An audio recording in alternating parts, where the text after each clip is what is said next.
dude, take a beer on the photo shoot. It'll be cool, dude. Like you're out on the sidewalk, have 7 or 8 beers before you come on here. You know what I mean? And then ask him like, hey, what do you think about this other guy? Let me tell you something. Man, I hate that something. Yeah. I've been gone for a little too long. Hi, guys. Hi, everyone. Welcome. 'Cause I'm back in the saddle like some old cowboy. Don't worry where I've been. I'm back in the saddle again. Welcome to the New York Times Popcast, your Cherry Coke Zero never broke my heart of weekly cultural review. I'm John Caramanica, and I'm the critic. I'm Joe Coscarelli, and I'm the reporter. I'm Luke Combs, and I'm on Popcast. Damn right. Luke Combs is here. I'm here. Damn right. Here we are. Luke, thank you for being with us. Of course, thanks for having me. Luke is the stadium-filling country singer, back after a quiet year. Yes, with a new album. This is your 6th album, The Way I Am, was announced in stores, on streaming services. March 20th. March 20th. Congratulations. 20th. Yes. If you don't know Luke from his run of 20 consecutive number ones on the country singles airplay chart. Been rechristened the Luke Combs Memorial Chart. Yeah, totally. Yeah. That's, right. you know, right. playful storytelling, fastball down the middle, country smashes like Beer Never Broke My Heart. Long neck eyes, no beer never broke my heart. Yes. Classic. My personal favorite, When It Rains, It Pours. Oh, yeah. Which also has a Great one. vintage MTV-worthy music video. It does, yes. Then I got the last spot in the Hooters parking lot, and the waitress left her number on my check with a heart. If you don't know Luke from those songs, then you definitely know his cover of Fast Car. I had a feeling that I belong. I had a feeling I could be someone. Tracy Chapman song, one of the biggest crossover country singles of the decade so far, if not century so far. And also the site of a true Grammy moment, a phrase that usually fills me with, dare I say, like rage, like anger and frustration. Right. Like, please do not give me Grammy a moments Grammy were off. fake until Yes. you performed Fast Car with Tracy Chapman. I had a feeling I could be someone. Tracy Chapman had been reclusive, let's say, until you sort of coaxed her back out with the success of this cover song. Right. Now you are playing 3 sold-out nights at Wembley Stadium in London. Crazy. The site of a very famous Tracy Chapman performance. Absolutely. Her breakout. Yeah, the breakout performance. The breakout performance when she was like, I believe, pulled on stage because something was going on with Stevie Wonder's set, and she sort of quieted a crowd of 90,000 people. You get a fast car. Is it fast enough so you can fly away? You gotta make a decision. You're going to be there 3 sold-out nights in the UK. Like this, I feel like you're just a humble kid from Asheville, North Carolina. Yeah. Oh, I thought you were just going to say how many of those nights is Tracy Chapman coming out. I mean, that is the big question, and we'll get there. Do you try to recreate that moment at Wembley? Gosh, I don't know. I don't know. I feel I always feel weird asking people for stuff. You know what I mean? Okay. You know, I get to spend a good amount of time with her that week for the Grammys, and I just don't know. I just don't know that she would want to do that. You know, and that's not a bad thing. Yeah. Also, really respect her privacy and the way she wants to live, and I think that she enjoys what she's doing. Totally. And she enjoys the life that she lives. I don't think she feels like she's. I don't want to speak for her, but I don't feel like she feels like she's missing anything. Totally. By not going out and doing all these things, Taking advantage of every opportunity. opportunity. Right. Yeah. Certainly, and that moment was, it's probably, favorite moment of my career, close to, for sure. And it was just so kind of unexpected, like, because once I put it out, I didn't hear from her until the Grammy thing, right. And even then it was like, they had reached out to my team and they're like, hey, we kind of want to do this. Would you do it? And I'm like, well, yeah, definitely would do it. I'm like, is it going to happen though? Is the real question. And I mean, it was a good 6 months of like wondering. It felt like any moment it could not happen. Sure. Right. Because it was never announced that she would be there or she would be performing. It was just Even like, up until the thing itself. yeah, Right. and she wasn't on any of the backstage stuff. Like it wasn't like nobody knew any of, unless you were to have seen her there, which I mean, she couldn't have been there inside for more than 5 minutes. I mean, she hadn't played in a long time. So she got her original band that recorded on the record with her, and she wanted them to be the backing band. And she asked if my steel guitar player would come and join us. He did. And so we spent 3 days playing that song. So by the time the performance came, it was like, that's why there was like no nerves, or like, that's why it was so easy to do. Cause it was like, she felt 100% confident. I felt, 100% confident. And, I just got to sit up there and watch her be awesome and like, kind of just like get to be there. It was sweet. It was a really great. magical moment. It was. But one of the reasons I start there is that I think it also represents a huge pop culture breakthrough for the genre. We're now 10 years on from your breakout single Hurricane in 2016. The moon went high and stars quit shining. Rain was driving, thunder, lightning. You wrecked my whole world. It's hard to remember back, but like in 2016, country was not at the place it is now in terms of the mainstream zeitgeist. Certainly not. You and Morgan Wallen, two of the first artists to be streaming stars from your genre. Yep. And there's been a whole wave that's followed. Yep. What's it been like to watch the world, especially the sort of digital world, TikTok, Spotify, Apple, sort of come closer to where you've always been? Yeah. It's really great. And I mean, that was always kind of something that I felt like, country music has always been kind of stigmatized, it just in the greater consciousness of the world for whatever reason. I remember I listened to everything but country. That's like, the quote I was going to say. country. That's what everyone said. Like, Yeah. That was like the popular thing to say. Yeah. And like, high school or middle school was like, what do you listen to? Everything but country. It was like a point of pride that you didn't listen to country music, right? When did you start to notice that changing or softening? I noticed it, I would say probably when we first went to Europe, like 17 or 18, I was like, dude, look at all these people from, we're playing, like I'm playing a stadium in Sweden. You know what I mean? Like, how does that even happen? And people showing up now, boots, belts. Oh, dude. Trucker hat. Full blown. Camo. Full blown, dude. Yeah. Full Mullet. blown. Yeah, full blown.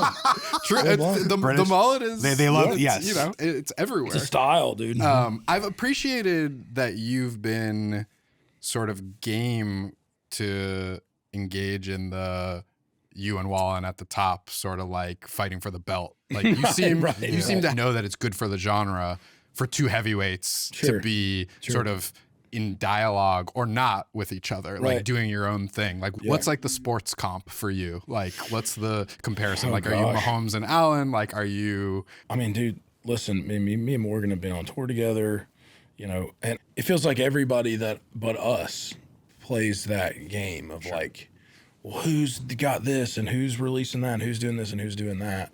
And I just don't think me and him see it that way in the sense of I don't feel like I'm competing against him. Okay. And I'm pretty sure that he doesn't feel like he's competing against me in any way. Like I'm running my own race. Maybe he's on the same track that I'm on, but the finish line isn't the same. I think that there's healthy competition that you can have inside your own mind of, I want to put out the best music I can. And I think it's good. I think it helps to have somebody else operating at a high level that you can sort of look out. You can look out of the corner of your eye and be like. And the Zach Bryan thing too. It's like everybody's kind of like, well, this guy versus this guy, and I don't like this guy, and everybody kind of picks sides, like it's some sort of like battle thing. And I'm like, well, kind of like seems like we're all kind of doing really well. So it's not zero. It's not zero sum in that sense. Well, I think it's not zero sum is exactly what I was thinking, because I think what it really speaks to is not just the overall health of country as a genre, but also the fact that it's now broad enough to sustain multiple peaks at the same time. Exactly. If you look at the 80s or the 90s, there are obvious top stars, and there are people in the mold of those top stars, but it was mostly usually one style that kind of reigns for a few years, and then another style subsides. Right. And what you have side by side with Wallen, and if we're going to put Zach Bryan in there side by side with Zach Bryan, are essentially three only lightly overlapping styles that are all thriving at the same time. And to me, what that says is the ecosystem is a lot bigger. It's not limited resources at the top. I agree. There's like, if you picked the right Morgan song, the right My Song, and the right Zach song, you played them back to back for someone who had never heard any of us, they'd be like, there's no way these guys are in the same genre. Sure. And I think that's awesome for country music. You know what I mean? Like, but you come from Asheville, North Carolina, which is not a country music town. Like, what was it like? Were you? I assume you were always into this stuff. You grew up on it. Like, I grew up on it. What was it like trying to write country music as a young person, coming from a place that didn't have that tradition? I think, you know, I was all in on country music growing up, man. When I was, you know, from the time I can remember 3, so this would have been 1993 to probably the time we moved to Asheville. I grew up in Charlotte, and then we moved to Asheville when I was 8. So my mom always loved country music, grew up in Charlotte. From there, basically I'd listened to exclusively country music when I was little in the car with my mom. Vince Gill, Brooks and Dunn, Garth, Travis Tritt, Clint Black, all the stuff, all the hits, all the guys, everybody doing the whole deal.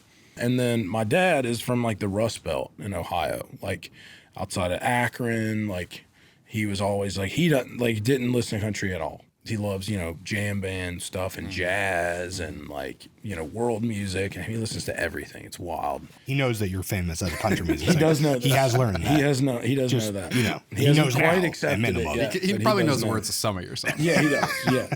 And so when we got to Asheville, it was like my mom kind of stopped listening to country music. And so then I kind of just stopped listening to country music. Because basically when you're that age, when you're listening to what your parents are listening to, right? Like that's the music that you hear. And obviously Asheville's a big bluegrass town. So we were going to, you know, we would go see Brian Sutton play at Shindig on the Green in the park. And like some of the best bluegrass musicians in the world are just sitting around some bench somewhere. So there was just music around all the time.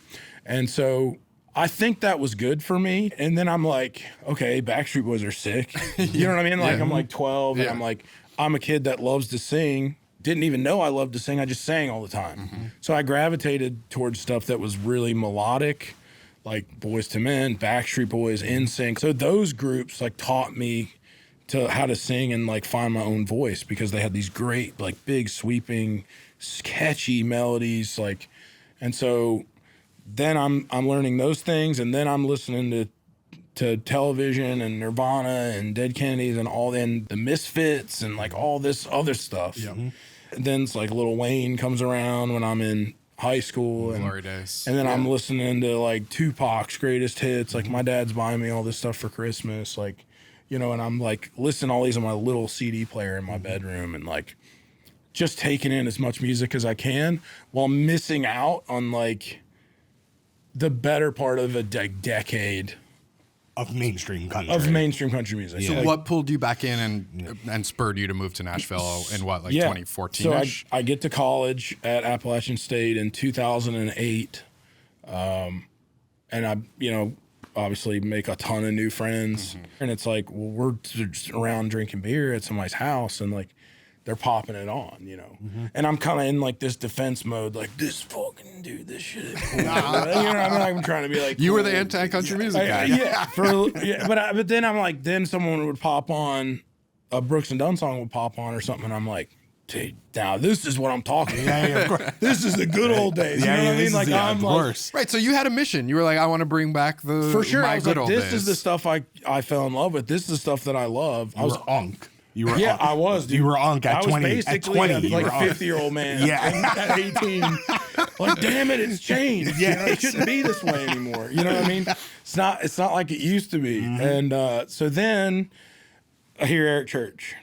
And to me, it was like an awakening of sorts, of like, there's somebody out there that's trying to do what I thought I loved, everything that I loved about country music. And then, oh, weird, he's from down the road, and he also went to college here, where you're currently in school at. And I'm like, damn, dude, that's pretty cool, you know? I'm like, that's wicked. So then, I remember my friend bringing in the Eric Church Carolina CD. I'm like, this guy's from here. Like, this is like, everybody's jacked about this guy being from here. Like, I'm going to listen to this record. Yeah. So I'm in there by myself. I'm a 18-year-old kid that's had, 7 or 8 beers. And I pop it in my CD player in my dorm room, my little speakers I got from Goodwill for my computer. And I was just like, this is so good. I was like, it's so good. And then I went, okay, well, man, I got to go listen to his first record. So then I go listen to Sinners Like Me, and I'm like, God, this one's just as good. And then I go, I've been missing out. I've got 10 years of music from a genre that's very nostalgic to me, that I love, that I grew up loving, that I haven't listened to. So I go on this absolute tear of like, I'm going to find everything that I missed. Right. And it was so fun to get to hear all that music and get to enjoy it for the first time. And again, there's no career at this point. There's no thoughts of a career. I'm just like a kid. Playing guitar a little bit. I've heard you say like at a dorm party. Not even. Not then. I didn't pick it up till 21. Wow. So I'm still 3 years out at this point. 2.5 years out at this point. So then I just spent 2 years as a fan, and then Chicken Fried, Zach Brown Band. Okay. I hear it and I'm like, whoa, dude. And a little bit of chicken fried. Cold beer on a Friday night. A pair of jeans that fit just right. And the radio. This is like what a country hit is supposed to feel like, supposed to be like. It's not the most lyrically deep song in the world, but a good song does not have to be. Helped me get back into country too. We're about the same age, dude. And it's that one was, I was like, this is undeniable. Like on the guitar, dude. And then he's denying it. Look at his face. You don't like it? Tell me what's wrong with it. I really struggle with the lyrics. It's such a smash. It's a really beautiful, true story about Zach Brown Band. I really, it's a musically very taut and concise song. It's very elegantly constructed, but I really struggle with the lyrics. But as a critic, I remember I went to their first show in New York at the Bowery Ballroom, and I went in my mind. I was like, this You're like, I'm gonna hate this. These guys Jesus, stink. These guys. It's gonna be like 20 chicken fries. It's gonna be really rough. It's gonna be rough. It's gonna be a rough night. Yeah. And it was the first show in my job. I've been in this job for 17 years. It was the first show that I covered that I remember palpably feeling my entire critical position shift throughout the course of the night. And you're like, and by the end of the show, I was like, are these the best musicians? Like, I was like, is this the best band in America? Because they're like, what is happening? Everybody in the band is like a savant level player, dude. Like, and I just realized like Chicken Fried was like the kind of like, it was simply the top. It's the gateway drug. Exactly. It's just to get you in the door, and then they can really dazzle you. Yeah. Anyway, not to. So shout to the Zach Brown band. Shout out. Because Chicken Fried is that explosion of like, oh my, new artist. It's the first like moment where like these new artists come along now, and it's like there was Zach Brown, and then there was like FGL. Oh yeah. I remember like you hear Cruise for the first time, and if you like it or not, bro country, whatever, you're like, what a moment. Baby, you a song, you make me wanna roll my windows down and cruise. Like this song has fundamentally shifted entire country music business. Right. I don't think we get that moment I was talking about with you and Morgan sort of exploding on streaming without Florida Georgia Live. For sure. Yeah, of course. So I got a dear friend of mine, Randy Montana. We've written a bunch of songs. We wrote Beer together. He's great. He's such a good writer, such a great singer, such a great storyteller. He was an artist at the time, had a deal, and he was like, I was kind of like going back and forth with my label about creative direction and stuff. He said, I remember I was doing a radio show somewhere, and they had bought like the venue or the radio station or whatever had provided like a stretch limousine for the like artist to, I don't know. Who knows? You're really dating this story. Yeah, Molly Cruz. So he's like, I remember I'm like sitting in the back of it, and he's like, they've got their radio station on, and it's like, I'm in there, and he just hears like, baby, you a song. And he's like, I hear it, and he goes, this is an absolute smash, and I'm cooked. Yeah, that's real. He's like, because I'm a dinosaur, and that's a meteor. Yeah. He's like, I'm not gonna be able to do that, and I don't want to do that, And everything is going to be that. And he's like, that's when I knew like my artist career was not gonna pan out. Like that moment was the moment that like made it was like, well, guys like me are not going to be around for some time. You know what I mean? It's Right. like, They'll come back around eventually, but things are going to be And different for a while. 100%. Like, I think when we think about your breakthrough singles, what I remember really struck me at the time was the robustness, intensity, and the kind of the serrated texture of your voice. Yes. And it's interesting that we're talking about the rise of your career hand in hand or side by side with Morgan Wallen, who I think has a very different vocal approach. Yep. And even the story you just told about Randy Montana and Florida Georgia Line, like that change had just happened not that long before you kind of show up. Truly. And so when you show up, dare I say, your vocal approach was not fashionable. Oh, certainly not. So how did you find that voice, like coming through what, your training, listening to country, you're listening to Dead Kennedys. Yep. Like, tell me about forming that vocal approach and then the kind of like, well, we're just going to throw it at a wall and hope it sticks. I think the vocal approach was just, I think I just had 100% confidence in my ability to sing. I mean, I'm playing shows a year after I learned guitar. Okay. So like I can't even play bar chords, and I'm like up playing shows. You know what I mean? It's like it's You got to really be able to sing. yeah. So I'm like, I'll come in like I found a few cornerstone like covers that knew I could sing. All I know is I don't want this night to end. And then I would sing one of those, and then I would play one of my songs afterwards that I had written, which I'd maybe written 5 or 10, like tops, and I would just continue to like swap, like, Which is, the fast car Sure. thing, like came back around. 100%. Yeah. And I was attempting fast car. At that time, it was not good, but it was very difficult for me to do. It required like supreme focus. I was like freaking L in Stranger Things. Like I'm like there's like blood coming out of my nose. I'm trying like, to do the trying chords to and the play vocals. guitar lick, and I'm like, I might as well have been in the float tank thing, dude. Like it was pure focus to try to get through it. And so I just start singing, man, and I'm like, I got a belt. You know what I mean? And I found that like gravelly range, like I don't really have a good falsetto at all. Like I don't have any power to it. So I'm either singing it or I'm not.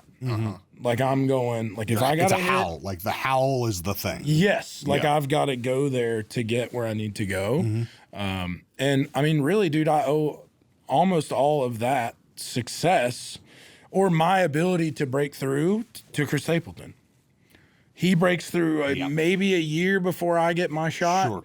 And I remember I'm just living in Nashville. I'm trying to be a songwriter or whatever. I'm just in Nashville trying to make it and whatever that means.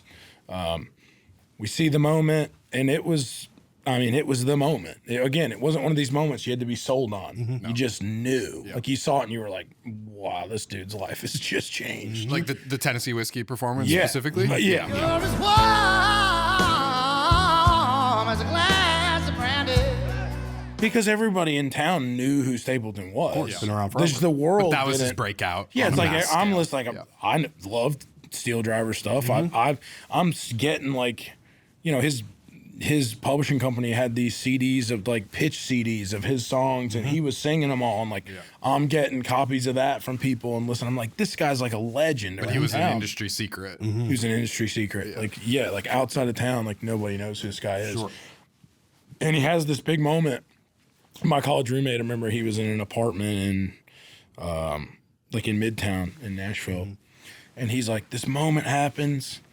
And he's like, I'm outside in the parking lot, like having a joint or whatever. And this guy comes like busting through the parking lot. And he's like yelling and screaming. And he's like so excited. And he's like, I had just watched the CMAs. Like, and he's like, hey man, like, dude, what's going on? Like, he's like high-fiving everyone. He's like, I'm Chris Stapleton's agent. And he's like, he was like, yes. He's like, yes, it's all happening. Like, and it was like 20 minutes after the awards ended. And he was like running around the apartments, like high-fiving That's like people. random strangers. Yeah, Just like, yeah. And so We like, did it. Yeah, it's like I believe that It really was that though. It Like was. that kind of thing you Yeah, it doesn't imagine happen. It couldn't doesn't happen happen after the 60s or whatever or the 70s like Beatles on Ed Sullivan or something. Yeah. But it really was. Yeah. I remember waking up the next morning here. Yeah.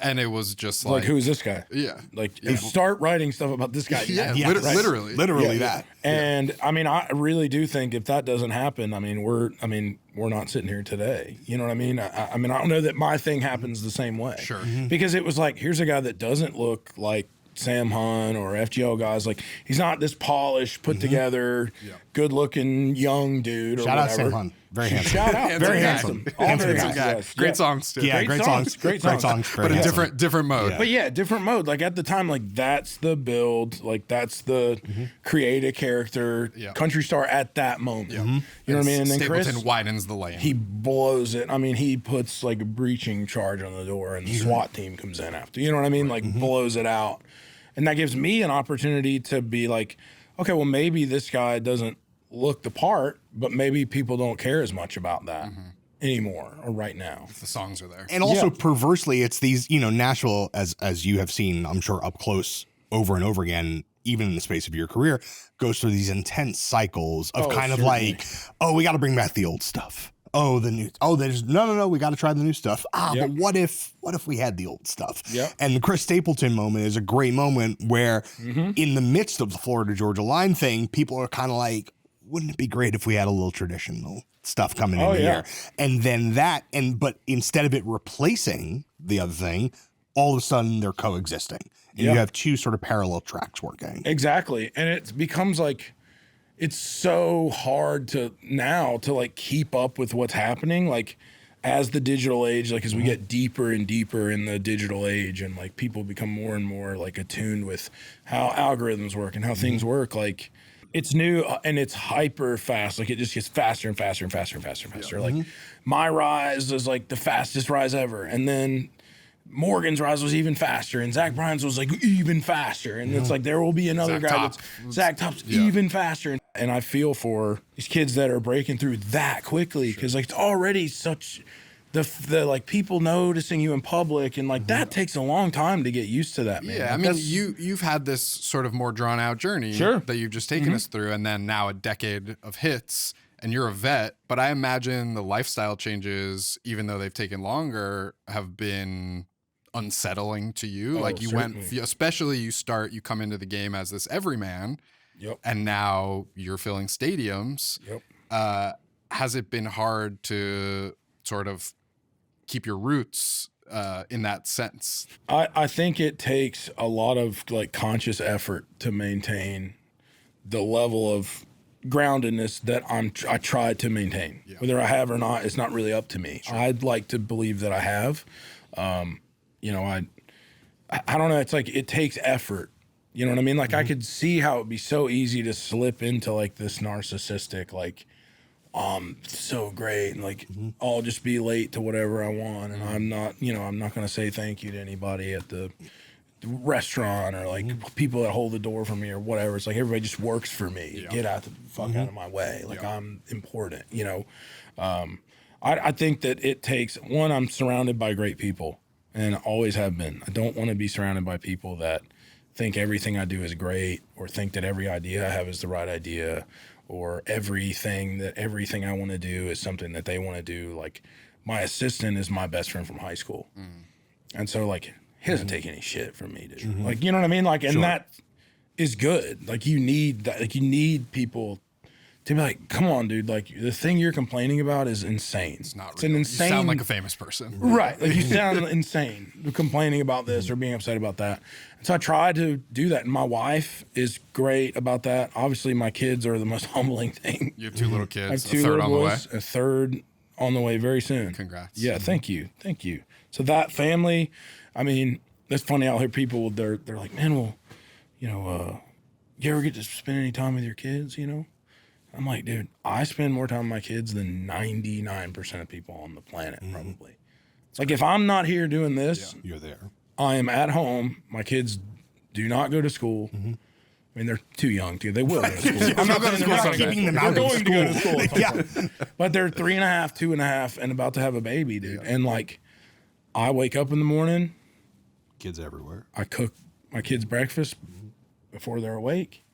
Me and my wife wake them up. I change their diapers, or my wife changes their diapers, whatever. We sit down. I clean up after them.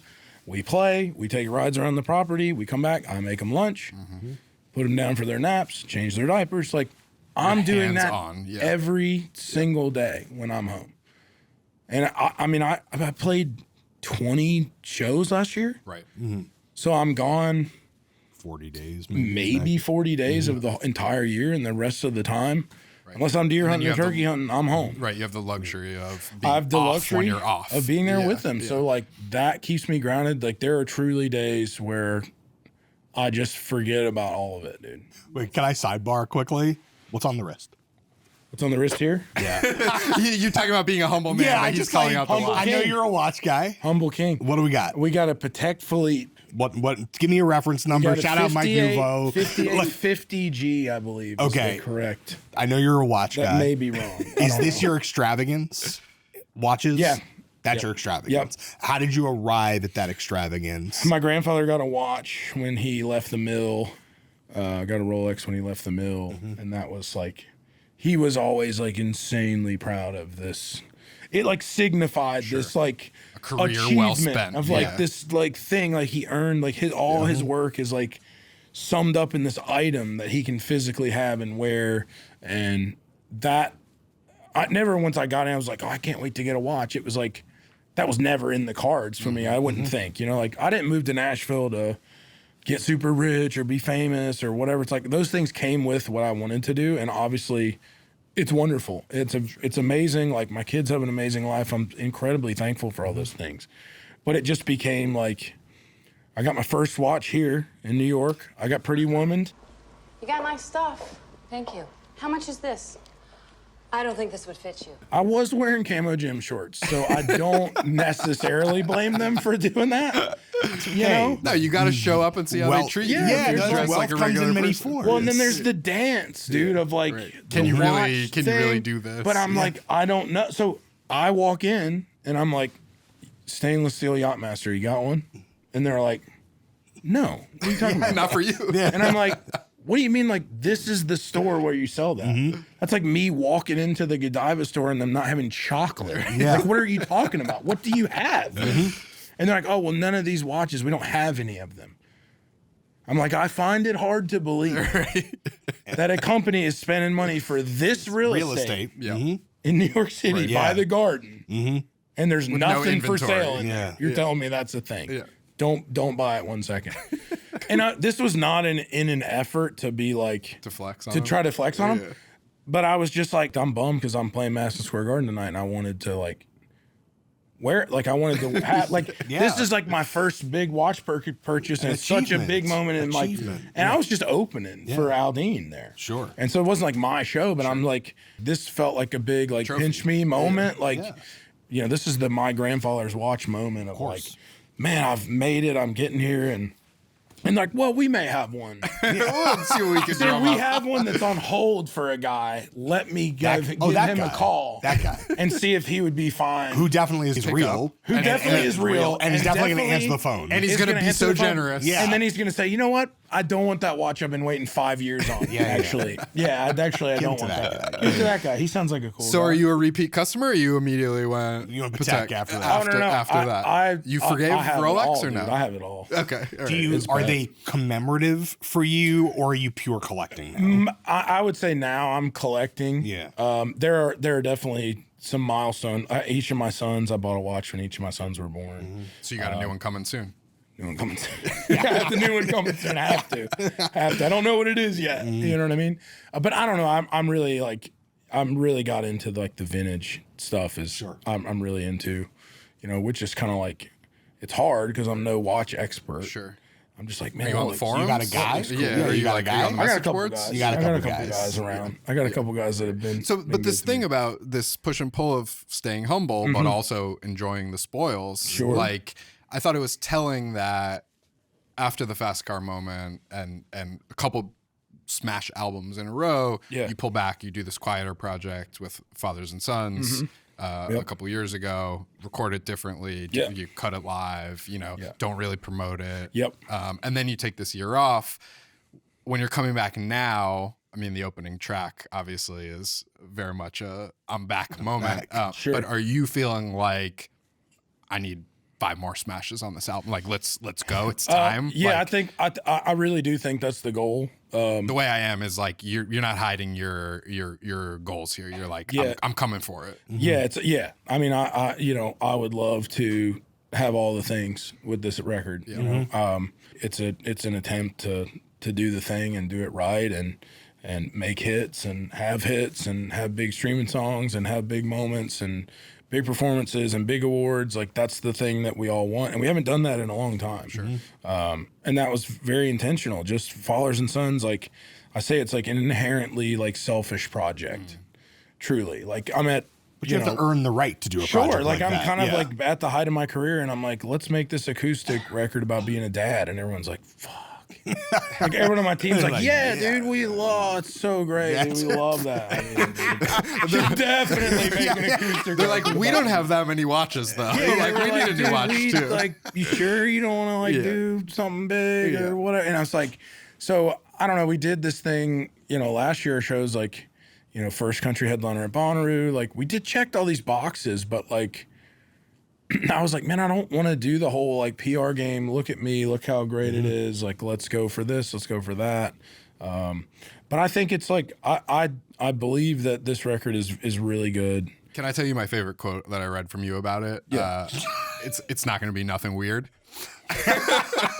Sounds like something I'd say. I'm like, more artists should maybe subscribe to that. Yeah, like, I'm just this going is for like it. you're Like, like I'm here to yeah. make hits. And John and I were talking beforehand of like, is there a burden for you? Yeah, is there like a tyranny of and I having said, hits no, I and think living he out wants and sort of being like, oh no, what if there aren't 5 streaming hits? You know, like do I have like an identity out? Like, is my identity that I make the hits, or is my identity that I am me and the hits come? But it seems like you are more like, no, I'm not going to play like, oh, the hits, they just happen. You're like, no, I'm trying to put out hits.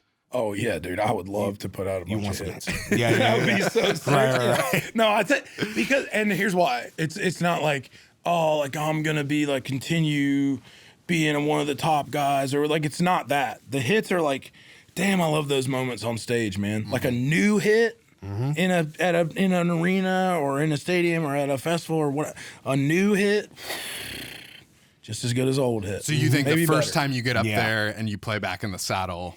I mean, I don't even know that like Back in the Saddle is like enough of a hit. Okay. To me. So what are you talking? Like, talk to us. When It Rains. When It Rains. Beer Never Broke My Heart. But on this new one, what's there? I mean, I think Sleepless in a Hotel Room is for sure. Morning light can't come too soon. Lying here not next to you. Wide awake, I dream of you. Sleepless in a hotel. and that's when the fans have been waiting for. That was like, you're like Came a out. rapper. It just like, came out. But there was like a snippet floating around and people have been like clamoring for it. Morning light can't come too soon. Lying here not next to you. I think that is it is a smash for sure. Like, because I had performed it years ago, just an acoustic version of it, but it wasn't like enough noise or hype for me to ever be like, well, this thing will be a smash when I put it out. I was just like, it's probably more just like hardcore fans. Right. And so then I put it out, and it's like over the last, I don't know, month, it's just like all of a sudden it's like, dude, we have to put this song out. Like,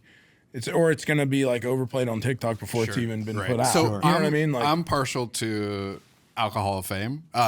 One of your great muses I throughout love your it, career yeah. has been Yes, drinking. yes. You and many other country Yeah, artists yeah, before you. yeah. I'm curious, like, you know, you're into your mid 30s now. You're a dad. You said you try to eat gluten free. Yeah, I do, yeah. Beer, obviously not gluten free. What has your relationship to alcohol and beer? How has it changed over the years? It hasn't. Unfortunately. Okay, well, Yeah.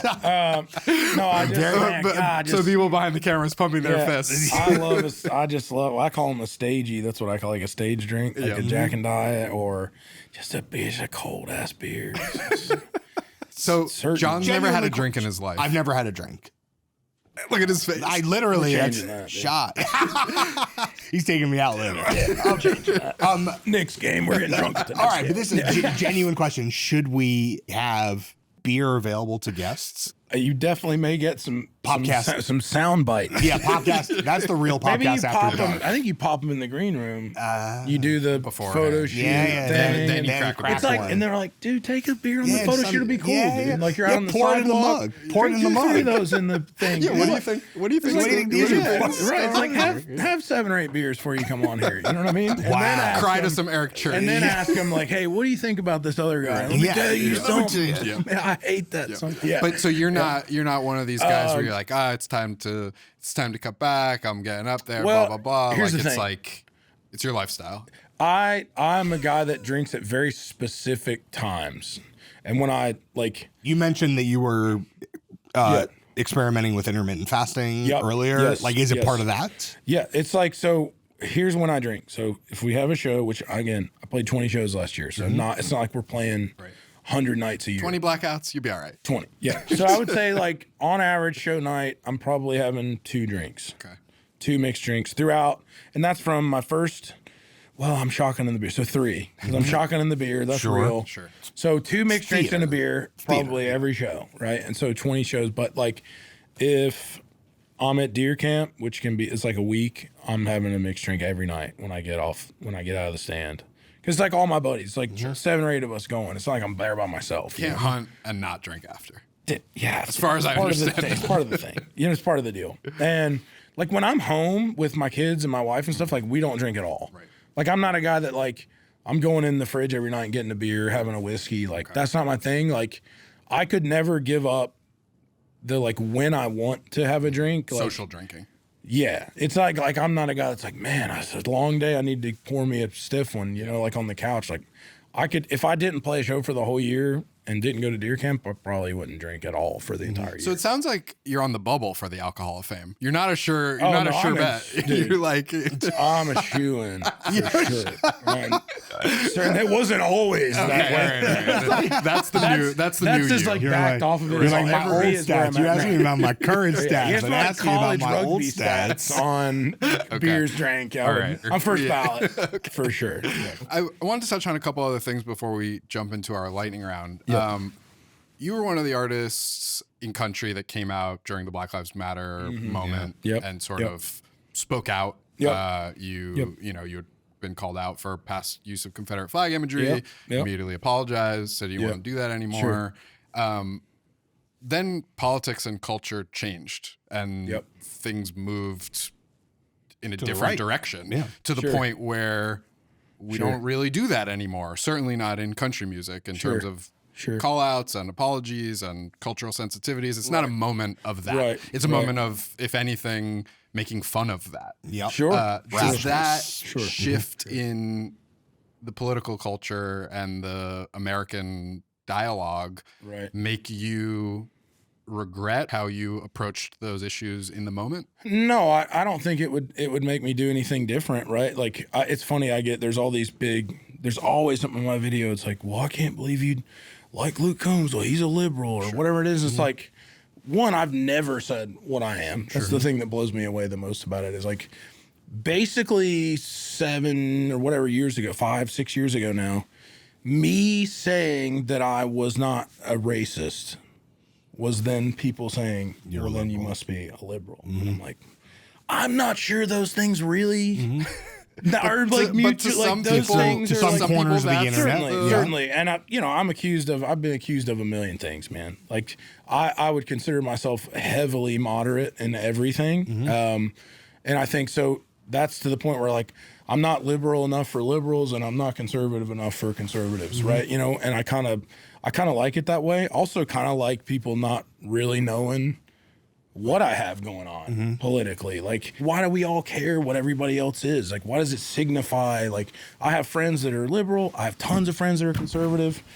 You know, it's like I have friends all across the board. So in a time of polarization, you're holding firm. The norms of the moment can change around you, but All you don't time, man. Like, regret I'm- sort of apologizing or saying those things. And I don't even know. It's like funny. It's like that word apology is so interesting to me because I'm like, basically like I'm coming out and saying like, hey man, I'm not a racist.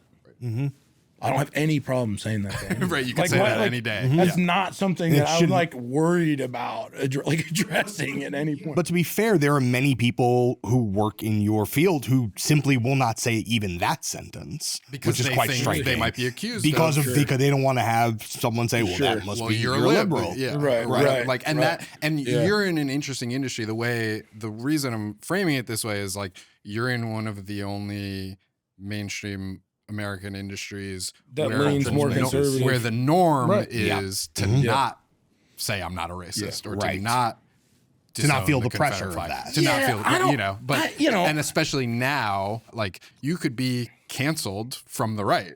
Oh, certainly you could be, for sure, for sure. And I mean, listen, dude, there was a time when people were trying to actively cancel me for basically saying like, "Hey, man, well, this guy's, he's a liberal or whatever." And it's like, He's not country. never said that. Whatever. I never said I was Coming liberal. back. I never Yeah. said I wasn't.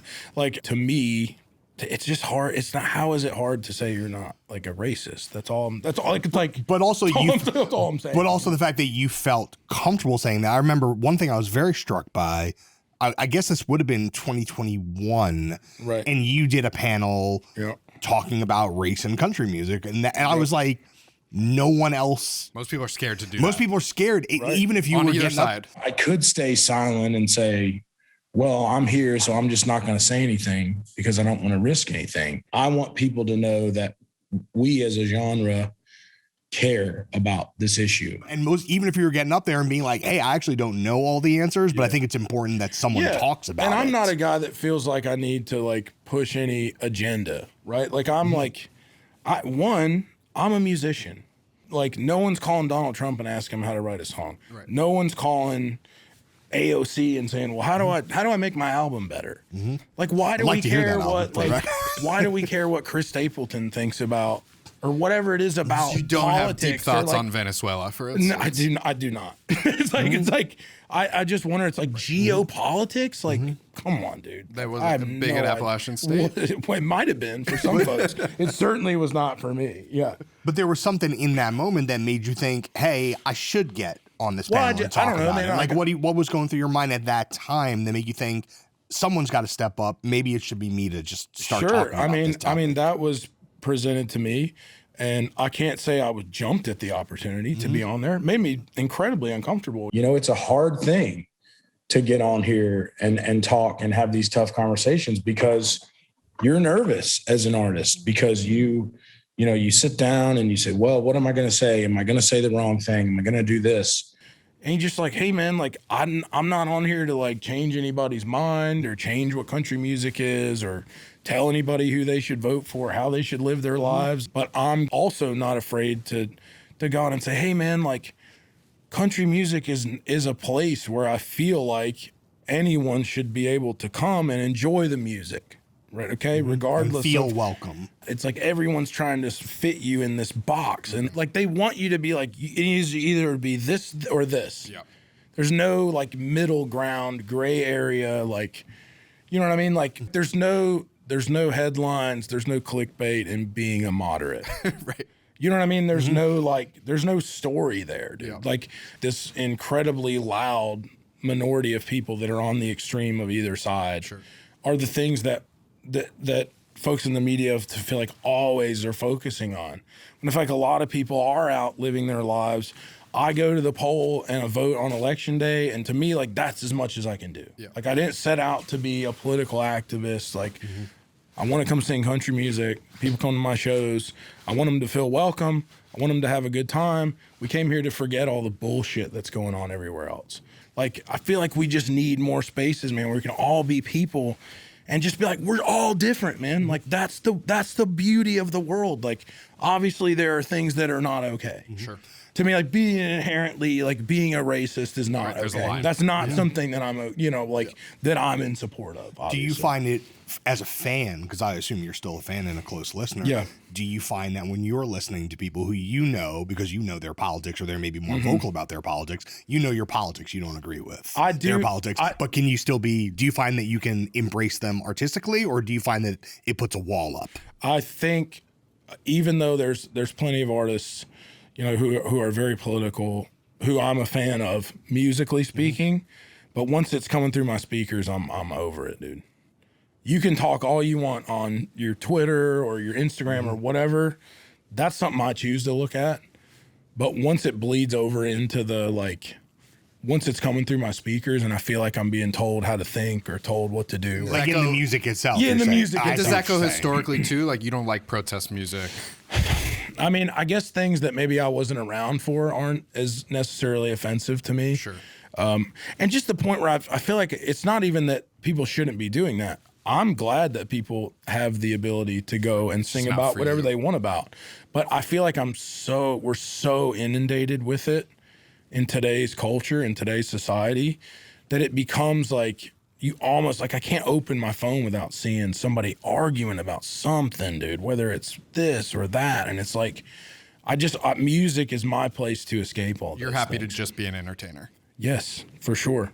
For sure. And I'm not saying that anybody else should be that way. Sure. You know what I mean? Like, I'm glad people feel the need to go and do these things. And there's a market for that. There's a place for that. There are people that want to hear that.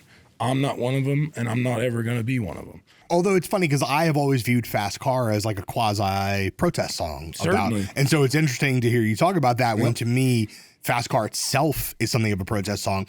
The mere fact of you coming from where you come from, covering Fast Car, written by who it's written by, could be construed as an act of protest. And also sure, the fact for that sure. it ended up becoming the first country #1 solely written by a black woman. Yep.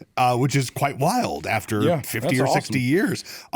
All of that, it may not be overt protest, but it Sure, is a sure. statement. But also the magic of that song is that Yeah. everyone can see themselves in it, and it's Yeah. not ideological necessarily, as much as Sure. it's an anthem of the downtrodden that I think Oh, for sure, man. that can transcend. I mean that. political I mean, barriers. that song to me is it's a foundation of. I mean, that whole entire record. Cross the lines, like Under the bridge, over the tracks, separates whites from blacks. all that stuff is so cool and it's so ahead of its time. And like, there's no way you can go, oh, you're an 8-year-old child that lives in Nashville. How could you ever relate to Across the Lines by Tracy Chapman? Sure. And it's like, well, I really can't relate to that song, to be quite honest. But it doesn't mean that I can't appreciate it for what it is. Can make that you it- feel anyway. It triggers an emotion. 100%. And it comes back to, again, us talking about that authenticity. And I think that's ultimately what music is meant to do, One last question before lightning round, and this Yeah. is maybe a little bit more of a personal thing. I just spent a week on Maui, and I was watching some of your older interviews. And on the Nelk Boys interview, you talked about a very wild experience you had with Willie Nelson at his house on Maui. And he stands there and like arms out, like full Karate Kid, and starts just kicking this punching bag. Just dude. tossing crane kicks? Which I will not force you to retell. Right, People should right. go, but that was 3 or 4 years ago, and it sounded like at the time that might have been the wildest kind of like oh shit moment that you had. So my wonder is subsequent to that. What's the next story that's at the level of the Willie Nelson story? Because that was a good one. I mean, and feel free to retell it, I guess, if you want. But I Yeah. assume you've had more. I don't know that I've had any quite that wild. That was just like there's just this confluence of comedies that happened like throughout that entirety of that story. Like going like randomly ending up at his house kind of, and like I've never met him before, and he like doesn't, in my mind, would not know who I am at all. It's like it would be hard to find another story that's that good. Does nobody party Like- hard as Willie Nelson? And none of your contemporaries. So this one, I guess in theory would be as wildish, but like this would have been March 12th or 13th of 2020. Okay. So I'm in London, staying in London. My wife is there with me. We were not married yet at the time we were engaged. And we had just flown over for C2C, had played 2 shows. And this is the day. Dawn of COVID. This is the COVID day. This is the day shit is about to go down. So I had gotten in touch with Ed Sheeran. He was living outside of London I at had the a time. feeling that's where this was going. Friend of the show. Yeah. Friend of the show. Yeah. Being on this couch. Yep. So he's like, hey, man, I had 3 or 4 days off before the big C2C show started. So he's like, hey, come out. You and your wife or you and your fiance stay at my house. Me and you will write songs for 3-4 days, and it'll be awesome. And I'm like, that sounds awesome. So it's like 2.5 hour ride outside of London. So me and my wife are rolling out. Get there. It's like a Sunday night. So he cooks this big Sunday roast, and we have a lot of alcohol. A lot. Because it's night one. Like, we're not planning to write this day. It's just kind of like hang out. Just ripping. Get to know you kind of thing. He can really party, huh? Oh, yeah. Oh, yeah, for sure. I Big feel time. like he has a low-key reputation, but a Oh, reputation. he gets down, dude. For sure, he gets down. Yeah, he's awesome, dude. And so we're have a bunch of drinks, like bottles and bottles and bottles of wine. Between him, my wife, like his wife was not drinking at the time. She was pregnant at the time. That was my suspicion. Sure. It's like feels like she wants to drink. You know what I mean? Like kind of vibe. And we're boozing hard, and he's got like this pub, whatever, With the little secret room, right? Yeah, like the yeah, little... yeah. It gets to be, I don't know, the wee hours of the morning, like 2:30, like. But we've been there since like 5. Committed. We've been there all Locked night, in. eating, drinking, laughing, and get my phone rings. And I'm like, well, this is weird. Like, no one ever calls me at this time of night. And it was my manager. I was like, he definitely doesn't call me at this time of night because he goes to bed by 7:30 every night. And so I'm like, go in the other room. Like, we're like barely, like, we're like keeping it together here drunk. You know what I mean? Like, we're almost a drink away from like getting sick, I would say, probably, And I answer it, and he's like, hey, pal. He's like, my friend that's works in the government somewhere or whatever, like, they just had this big meeting and Trump's going to close the borders or whatever. And I'm like, oh shit. Yeah. I'm like, when, dude? And he's like, I already got you guys tickets. There's going to be a car to pick you up at 5:30 in the morning. And I'm like, bro, that's 3.5 hours from right now. I'm absolutely crushed. I'm staying in this guest house that's older than the United States. Yeah. Literally. Quite literally. And so I go back. I have to tell Ed Sheeran the world is ending. You're like, if you need to be anywhere, time to call the PJ. I have to like tell my wife like the world is ending. We have to go home. So we go to bed, wake up at 5:30, whatever it is. My wife is having a hangover moment in the restroom, if you know what I mean, to put it eloquently. And I remember being like, "You've got it. Get away from me." I'm like, we're all going to die. The I'm plague, like, the plague found us. Yeah. And my wife's like, shut up. She's like, you're such a moron. I'm like, okay, fair enough. So get up. Ed's up. He gets up to see us off. Wow. Like gentleman, true That's a gentleman real style. host. That's a homie right there. He may have stayed up. Yeah. I'm not sure. Yeah, no, it's... But I remember having this moment of like, damn, I was like bummed we didn't get to write. I'm like bummed the world's ending. I'm like bummed we're going home. I was like excited to be there. We just got over to Europe and stuff. And then there comes this moment where like we're leaving and like the bags are like, we're loading up my guitar or whatever it is. And it was just kind of like me and Ed standing in this guest house. And I remember just being like, well, I was like, good luck, dude. And he was like, yeah, man, you too. Like, hope you make it. It was like you're going off to war. I don't know what's gonna happen. I might We never don't see know Ed how bad Sheeran it is. again. Yeah. Maybe it's for the best. Maybe you would have written a song too big. Maybe you could have ended COVID with the song. With the song. With the song. Yeah. All right. Before we let you go, before we eat a snack, you picked a special snack. You I really think. did. You went. I'm in. you went People have in- been scared of that one. Yeah, you went in a I different think. direction than I thought. Yeah. What did we think, dude? And hold on here, dude, because I'm gonna. Wow, he just showed I himself. already know. I'm gonna judge you based off what you say right now. Oh, Because I'm a bigger guy, dude, and we're getting into that territory where Come you're on, like, no. I mean, look at it. maybe We're you're saying I was gonna pick 4 or 5 snacks. no. We're the No, one. Look, God, we're the you know what I ones mean? with all Like, these snacks available. We bought so all it's these on with our us. own money. True. It's on- True. No, I thought. Yep. I guess I would have thought candy. I just would have thought you were going to go Yeah. sweet. So I'm feeling that same. And feeling. because you said gluten free, so I thought you Yep. would go like to a direction. I don't even know. I obviously do not eat gluten free, so I don't know which candies do or don't, but I thought maybe like Do we have to start tagging them? A chocolate. We or have to I think whatever. so, dude. My team will be reaching out. Okay. My attorneys are already on. All right. Fine. Before we reveal what you did pick, well, let's do 3 questions from the Popcast deck. 52 cards correspond to pre-written questions.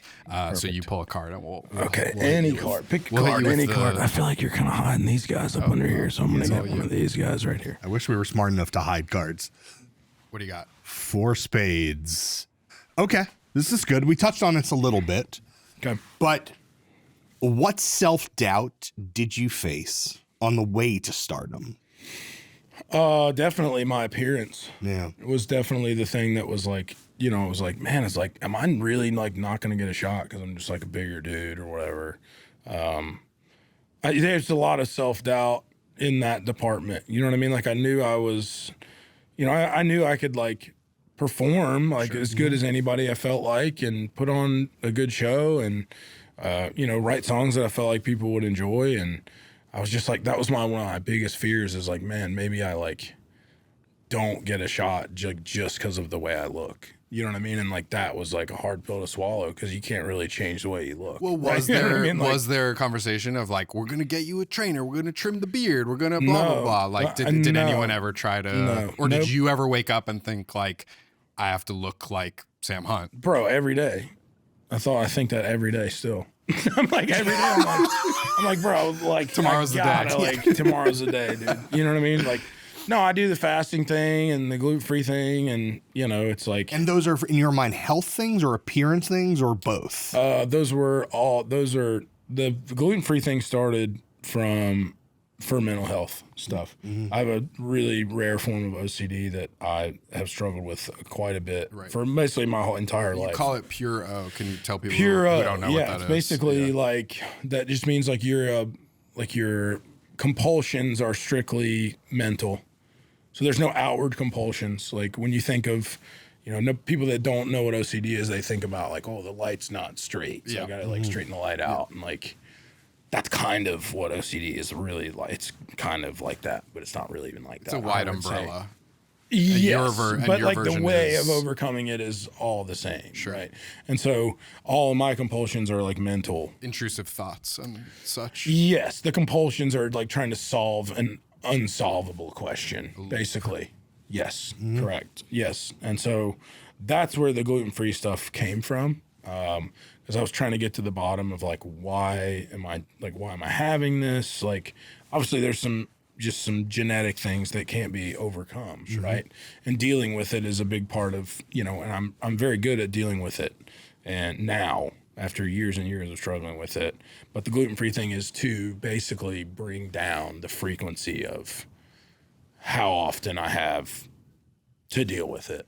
And has it been effective? It's very effective, yeah, very much so. And then the fasting thing was really, okay, well, how do I take this to the next level? Like now I really would like to, the gluten-free thing has helped me, lose a little bit of weight. So how do I continue? Like, how do I better that? Like, one of my biggest problems was insulin resistance. So one of the best ways to overcome the insulin resistance is to do the fasting. So I've been doing the fasting for close to a year now, and the gluten-free thing for about 2.5.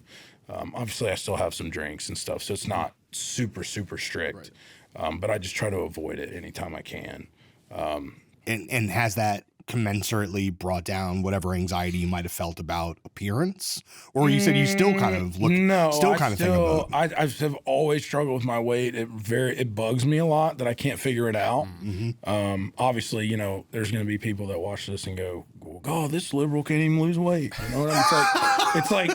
It's gonna like that's gonna be what people take from this whole conversation. Is hope like, not. Yeah. But it's like. It's kind of like, I don't know, like it's this puzzle I can't figure out. Sure. And like, I know it's like, people are going to say, well, you just don't eat as much or whatever. It's like, well, yeah, I've fucking tried that. Like I've already tried that kind of thing, But it's a constant battle with 2 kids and the job that I have. And, Being on the road. I mean, I try to work out as much as I can. I'd say most weeks I would get 3 days in. Would like it to be 5 or 6. 3 more than me. But I'm just trying to wear all the hats is really difficult. Like trying to be the best version of myself physically and mentally is a job. Sure. The job I have is a job, you know, my kids are a job.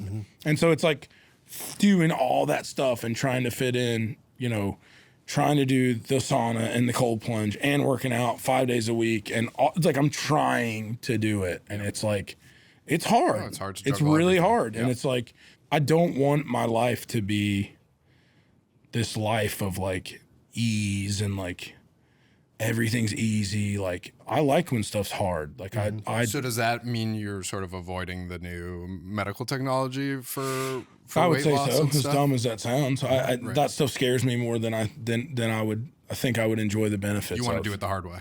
Yeah, because we're getting into a counseling session at this point. Yeah, this is what Yeah, this show we are. is. Welcome to Popcast. At its peak. We've is got what into this this counseling, and it's like, and this is going to sound so like mental illnessy when I say this to you guys, but I feel like I've never done anything hard in my life. As weird as that sounds, and by the sense of, there's maybe some guilt associated with, I really enjoy my job. Sure. I really enjoy what I do, and I've been very blessed to make a really great living and reach a really, really high level. And that never felt difficult. It was difficult, but I've enjoyed the process so much that never once did I feel like, God, I'm just in this grind and it's awful and I hate it. And it's like, sure, there are days that were tough. Sure, there's times I was tired, but I'm not out digging ditches, man. Like, it's not that hard of a job. And like, anybody that does the music business and gives the whole woe is me thing has lost a little bit of perspective. So the body image struggle to you feels like It's like this thing I can't conquer. Like, no matter how hard I try, it's just been like this impossible nut to crack for me. And I will do it, but I'm not going to do it the short way. And not that there's anything wrong with that. Sure. That's a Every personal for you, Yeah. your choice. Just for relationship me, to like, the process. I need to win the thing. Like, I need to beat myself in this, whatever this thing is we're doing. Like, I have such a hard time with it. fair enough. And it's like, I hate that. I hate having a hard time with it, but it's like, it is the way it is, man. But it also will make it, when you do finally cross the Rubicon, as it were, that's going to be very fulfilling. Yes, certainly. And it will happen. It's just not fast. It's not fast at all. Popcast therapy. Yeah. We really, I mean, you Pull know. another card. Maybe you'll get a light one. Yeah, maybe you get a fun one. No Do you like Cheetos one or something? I mean, there are some like this. 6 of spades. A lot of spades going on here. Oh, no, you went heavy again. Okay. In what ways are you still immature? Oh gosh, I mean, there's a lot of really lowbrow humor going on. Like, if I'm around, we're joking about farts and like that kind of stuff. Sure. I would say for sure. I don't take anything seriously to a detriment almost. I can joke basically about anything, no matter how grim or how happy the situation. Like, I can find the humor in anything, but like, I would say there's times when I should probably take things more seriously than I do.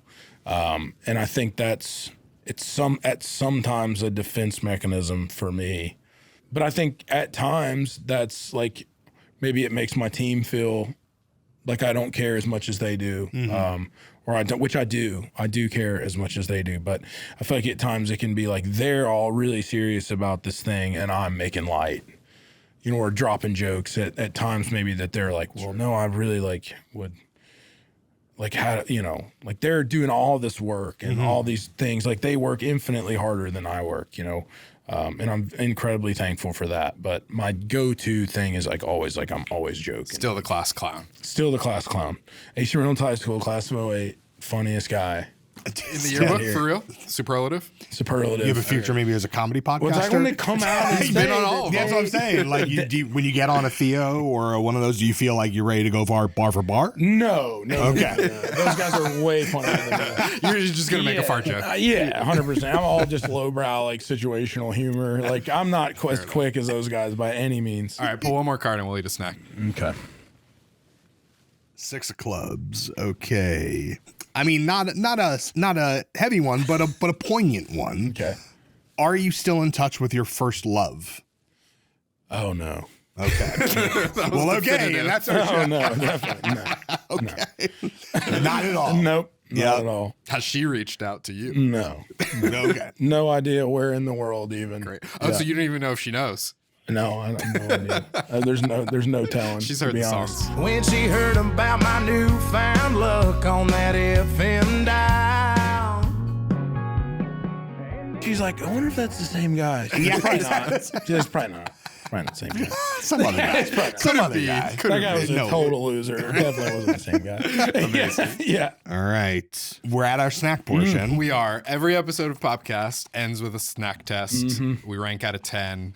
You went over to the pantry. You really looked took it around a lot. serious. I looked You around a really lot. took it spent serious. some time. Yeah. And you pulled what I agree with John is a intimidating snack. It's been This there is- for many months. It's Korean. Yes, That's I good bought to it know. in Korea. Good It to is know. an Italian black truffle flavored shrimp chip. Is that because I was gonna Google image Shrimp, it? like you're saying, it's like a dehydrated shrimp.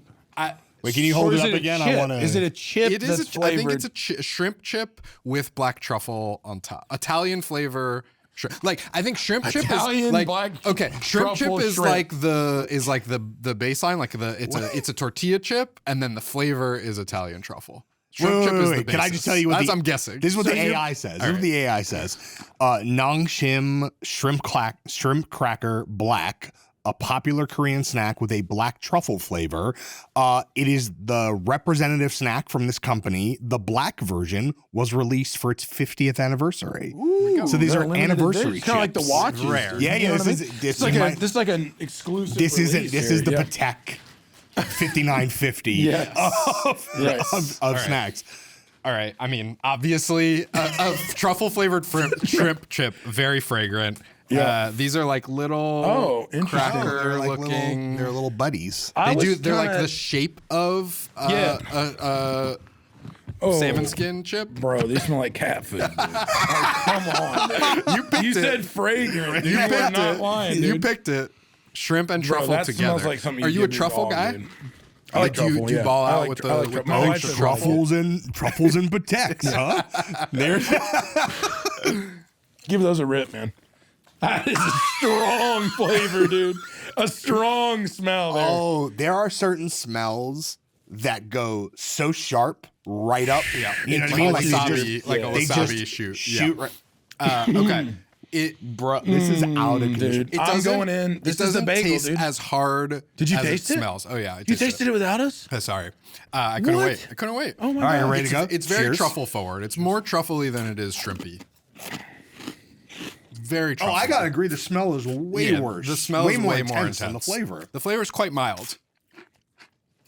Yeah, but you know. Yeah, you know. You know what I mean? Yeah. Your palate knows. Oh yeah. It's Your palate's lighter. not going to forget No, anytime this soon. is- No, bro, this is like It's very truffly. It's like a really crunchy, like it's a like the smell of cat food flavor. Yeah, it's like that's the like. I mean, essence. You know how LaCroix are essence? Yeah. This is the essence of cat food. Chip. I really do have to say the smell is The smell is much worse than the taste. the smell is perhaps the most rancid smell of any snack we have tried in the entire 2+ year duration of this show. Yeah. It Yeah, is it's vile. It is vile. It's vile. It is genuinely. Like a meat processing. It's almost kind of place. like you can't imagine when this came out of the factory that someone was like, they smelled it and they were like, "This smells." That's the "This one. is great." This is a great way to celebrate our 50th. Look, but the flavor, I agree, is ultimately pretty mild. I don't think you usually pair, in God, my it's getting worse experience, though now. Yeah, Like I haven't eaten it in a minute. It is slow. And I feel like it's Italian slowly- truffle and seafood, I feel like is just not the right. What makes the You want to try it one more time? Okay. Yeah, you know, no. I feel like a wuss if I didn't try anymore. I don't want more. I've had my share. It's not the worst thing I've ever had. But God, it's still why like did a I eat 3. it? It's Why like a did 3 you- out of 10. I'm sorry. I just because I'm commit. Here's the thing: we are diligent. This is Yeah. a diligent show. Yeah. We're diligent. Yeah. This is journalism. Yeah. We do the full research. All right. Rank it out of 10. I'm a 3. You going lower? Yeah. You going 0? No, I'm not going. It's It's like a good, 2. a good, The crunch is nice. The nice. crunch texture Great is nice. texture. But it's just it's like essenced version of the smell. It's So like a what's your lower- ranking? 2 out of 10. I'm gonna go for. Here's the thing. It has. There are a number. It's a symphony of flavors. It really is. And honestly, it's and they're also it does something that a lot of snacks don't do, which is a lot of snacks hit you with like 4 flavors at once, and you're kind of like, what is going on? This is layering. Yeah. It's like you're hitting the truffle. Well, first you're hitting the smell, then you're hitting the truffle, then you're hitting the kind of cardboardiness of the crunch, and then underneath that, a little shrimp, little kick of the shrimp. I'm gonna give it a 4. I never want to taste it again. But it's well made. We can all agree it's well made. I would say it's quality. Yeah. Like you can tell it's a quality It's just product. not for us. It's just like, imagine if that was like sour cream and onion flavor. It would be so good. Palate cleanse. Yeah, like We if should it was have like Pringles on deck for bad if snacks. it was like a or whatever. If it was like a good flavor, it would be really nice. Like that texture and like a salt and vin. You know. Yeah. Oh, you have spent a lot of time in England. I had, like a malt. No, you're talking malt. Yeah. Oh, you talk. I'm talking salt. Americanized. Americanized. Even that. The like Lay's version. You know? Luke Combs, thanks for being here. Yeah, of course. Thanks for Fun. being Thanks We for traveled the having road. Yeah. We had fun. Yeah. We had Enjoyed feeling. it. We Yeah. had shrimp chips. Yeah. Those are The Way I Am, out March 20th. Yeah. Check Check out the album. Every episode of Popcast is at nytimes.com/popcast. Subscribe at youtube.com/popcast. We're on Instagram. We're on TikTok. You can also just say nice things to Joe in his messages if you want. Anything you want, really. Sometimes. It happens Every now and sometimes. then. Yeah, it's mixed stuff going on. We will be back next week. See you later. Don't worry where I've been, I'm back in the saddle again. That smells like an old sock, dude. You know that don't smell no good, dude.